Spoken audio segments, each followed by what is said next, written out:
Hello, my name is Cesar and this is the 11th devlog from the Vulkan Game Engine series.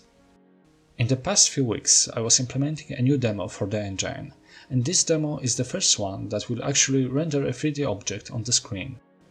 To be more precise, it will render a cube on the screen using a modified rendering pipeline from the descriptor demo. Just to quickly remind you, the descriptor demo was rendering a 2D triangle and scaling it. But anyways, a few modifications needed to be done, starting with transitioning from the 2D to 3D coordinate system. So as the first step, I have created a class for representing 3D objects in my game engine.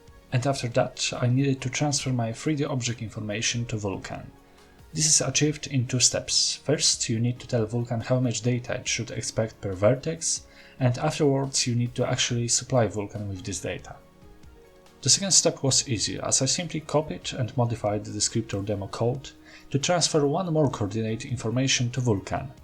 But the first step was a bit more tricky, and to tell Vulkan that I now want to give him 3 coordinates instead of 2, I had to modify something called rendering pipeline. It is somewhat like a recipe that Vulkan will follow to render our 3D object.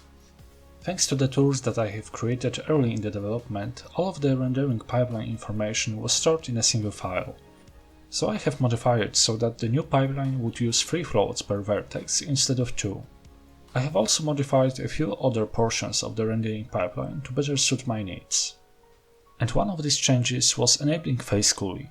Face culling is a built-in feature in most of modern graphic APIs like Vulkan, that enables your GPU to render only portions of our 3D model that are facing the player. This greatly increases performance and makes it easier to see if there is something wrong with our 3D model. I won't get into details, but most of the players are probably familiar with glitching a character's face inside a digital wall and seeing either deep darkness or some distorted graphics. But anyways, at this point I had a program that displays a white square, which is a bit anticlimactic, so the next step was to make the cube rotate, to actually see that it is a cube.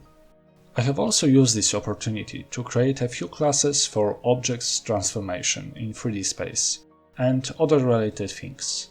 At last, it was the time to update our cube rotation every frame, and see that it actually is a cube. But as always, I forgot about one important detail.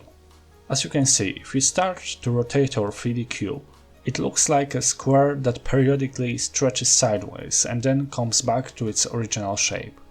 This is because we don't have any perspective, and to actually see our 3D cube we also need to fix this issue. You probably also noticed that making our cube a clear white color isn't the greatest idea. So alongside the perspective issue, I went ahead to make it more visually appealing.